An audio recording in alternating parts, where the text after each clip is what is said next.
근데 나는 이 의락곡이라고 하는 내용을 보면 또 재미있는 게, 여러분, 우리 구인사의 그 이대중정 스님께서 그 탄생하신 마을 이름이 뭔지 알아요? 여의생이잖아요. 그래, 여의생이라고 하는 마을 자체가 좀 특별하지 않나요? 같을 여자, 뜻의 자, 날생자. 뜻과 같이 이루어지는 부분이라. 거기가 어디냐면 구인사 바로 옆마을, 상원원각 대주사님께서 처음 구인사를 찾아가시면서 마을 어귀에서 첫 번 만나셨던 이대중정 스님이 탄생하신 마을이 그 마을이에요. 그렇게 깨달음을 얻으시고 난 이후에 이제 귀국을 하셔서 우리나라가 해방이 될 것을 예견을 해서 귀국을 하셔가지고 삼척 쪽으로 돌아오셨다가 그쪽에 몇몇 제자들을 모아가지고 소백산 구인사에 이제 오시면서 여의생이라고 하는 마을에서 이대중정 스님을 만나가지고 길을 묻는 인연으로 이대중정 스님이 첫 제자가 되는 부분에 그림이 묘사된 게 이제 이 부분이라고 볼 수 있는 거죠. 여의생이라는 자체가 같을 여자에 뜻의 자, 날생자. 그러니까 어떻게 보면은 여의라는 자체는 부처님과 같은 완벽한 모든 소원을 다 이루는, 그러니까 어떻게 보면 부처가 되는 곳이라고 이야기를 해도 아마 틀린 말이 아닐 거죠. 그래서 구인사가 구봉팔문 연화지에 그야말로 어떤 깨달음을 얻을 수 있는 금계포라는 이 어떤 그런 중심의 자리라면, 여의생이라고 하는 그 마을도 일체 중생이 마음을 닦아 뜻을 이룰 수 있는 그런 도량이라고 봐도 되겠지. 깨달음의 법력을 가지고 소백산 구인사라고 하는 부분이 앞으로 그 후천 인류를 제도할 수 있는 그 근본 도량이 될 거라고 하는 것을 법력으로 보시고 찾아가신 거죠. 인연 찰지. 그러니까 당신이 수행의 경지를 통해서 봤을 때 명당의 자리를 찾아가게 돼 있고, 그 명당의 자리의 중심이 지금 구인사의 5층 법당 자리라고 이제 보신 거죠. 그래서 그 찾아가는 과정의 경로 속에서 여의생 동네라고 하는 부분을 먼저 가셨고, 그 여의생이라고, 그러니까 구인사 자리는 그 당시에 사람이 살지 않았던 공간이니까 사람이 사는 공간을 통해서 그 부분을 이제 물어 찾아가는 거죠. 당신은 법력으로 그 자리를 보신 거고, 그렇게 불려지는 자리를 또 그렇게 보여지는 자리를 묻고 가는 부분의 인연으로 만난 분이 여의생에서 나고 여의생에서 자라신 이대중정 스님을 만나는 인연이 된 거죠. 그 마을에서 이대중정 스님을 뵈요.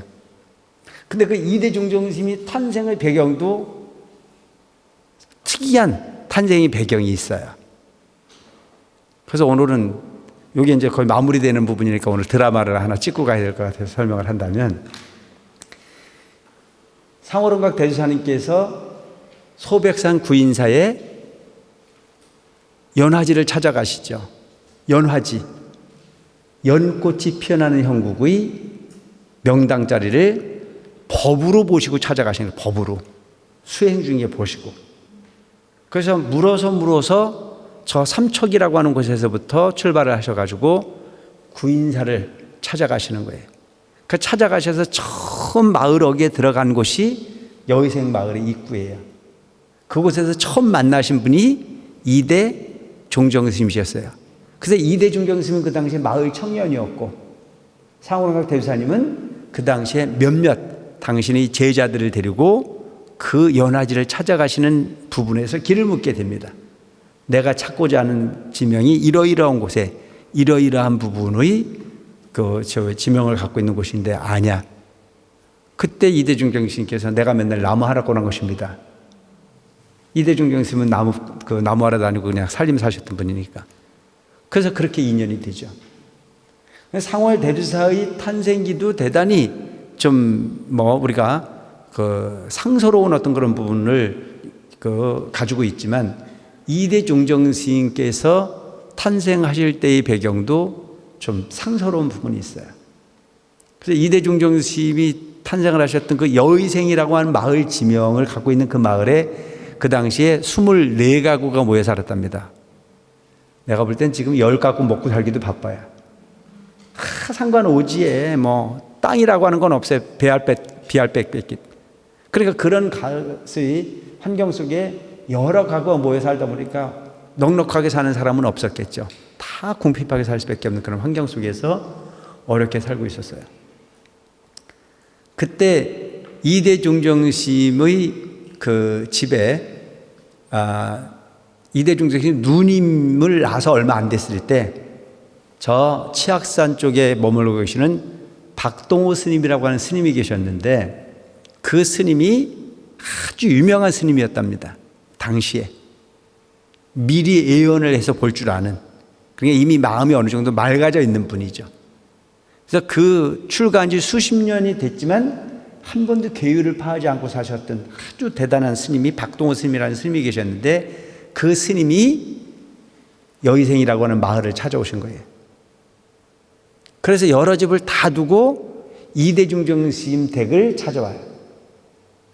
그리고 이 집에 머지않아서 아주 큰 인물이 날 건데 그 큰 인물을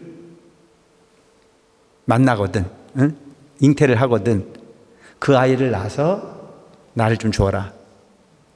범상하지 않는 인물이 이 집에 태일 거다고 얘기를 합니다. 그러니까 이대중정 스님의 가족들이 봤을 때는 말이 돼야 안 돼요. 딸내미 나눈 지 얼마 안 돼서 지금 그런 경우도 있고 아직 아들을 원하는 건 아무리 가난해도 지금 옛날에는 아들이 참 귀했지 않나요? 그래서 그 아들을 기다리고 이 딸이 나와서 기분 나빠 죽겠는데 지금 곧 아들이 또 나올 거니까 그 아들을 낳거든 나를 달라니까 그거 귀 바깥에 들어듣지 제대로 안 듣잖아요. 그래서 귀 바깥으로 듣고 난 이후에 얼마 안 가서 연년생으로 세상에 나오신 분이 종정 스님이시라는 거예요. 그 이대중정 스님이 나와서 얼마 안 됐는데 그 박동호 스님이라는 스님이 다시 찾아왔다는 거예요. 이 아이를 달라. 이 아이는 당신들이 기를 자식이 아니다. 특별한 부분이 인연이 있는 사람이니만큼 날 달라 내가 키우겠다라고 스님이 아이를 데리러 왔다는 거예요. 그때 이대중정 스님이 가족들의 입장에서는 줘야 안 줘야? 말 같지도 않은 소리죠. 지금 아들을 낳아서 기분이 좋아 죽겠는데 줄 수가 없죠. 그러니까 박절하게 그럴 수 없다라고 하니까 돌아서면서 이야기를 한 것이 나는 그렇게 마구 이야기를 하는 사람이 아니다. 내가 인연을 보는 사람이니만큼 이 부분은 당신들이 자식으로 그 살기는 쉽지 않다라고 하는 걸로 아마 그렇게 이야기를 했겠죠. 그러면서 머지않은 날에 이곳에서 가까운 곳에 마을이 있는데 그 보발리 12집 초가집이 있는데 그 초가집이 하루아침에 다 타업사지게 된다. 근데 그 이유는 뭐냐면 이곳에서 향산이라고 하는 마을이 있는데 그 마을에 겸암 선생, 유성룡 대감의 형의 묘가, 겸암 선생의 묘가 있었어요. 그 묘를 그의 가족들이 파가지고 갈 거다. 그래서 그 묘를 파가지고 가는 부분을 막지 못하면 환란을 겪는데 12집 초가집이 불이 타는 부분이 비운을 겪는다고 얘기를 한 거예요. 그리고 시간이 한참 지내기 전에 겸암 선생의 묘를 가족들이 와서 파가지고 간 거예요. 못 가져가게 말을 막았지만 내 조상묘를 내가 파가지고 가겠다는데 막을 수 없잖아요. 근데 그 일이 있고 난 이후에 보발리 12집 초가집이 하루아침에 다 타버렸어요.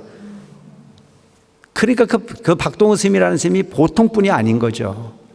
근데 그렇게 시간이 지나고 난 이후에 잊어버리고 세월을 보내다가 이대중정 스님이 성장을 하셔서 뭐 공부할 수 있는 어떤 그런 기회도 못 갖고 그냥 촌에 그냥 그렇게 청년으로 커가다가 상월 대주사님을 만나고 상월 대주사님의 제자가 되는. 근데 그 평생의 이대중정 스님 평생을 보면 정말 기가 막히지 않습니까? 모든 중생이 소원을 이루는 부분에 있어서 그분이 가르침에 의해서 소원 못 이룬 분이 거의 없어요. 그 부분의 대주사님이 증명하시고 이대중정 스님께서 그 많은 자비행을 베푸셨기 때문에 나는 오늘날 천태중이 짧은 시간에 이만큼 발전했다고 저는 생각을 합니다. 그래서 저는 그 마을 지명 하나하나도 그게 간단한 부분이 아니다. 다 이유가 있는 이름으로 중생의 소원을 다 이룰 수 있는 공간으로. 그래서 여러분들이 구인사를 다니는 부분을 하찮게 여기지 않았으면 좋겠어요. 아무나 갈 수 있는 곳이 아니에요. 마음에 쓰여야 가는 거예요.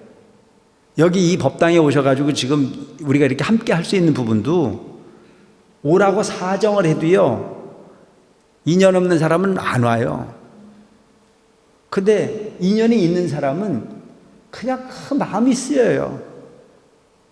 그래서 그 마음이라고 하는 부분을 어떻게 가져갈 거냐라고 하는 자체를 잘 생각해 보고, 내가 한순간의 이익을 가질 거냐, 영겁의 이익을 가질 거냐라고 하는 것 자체를 잘 생각해 보고 살 필요가 있습니다.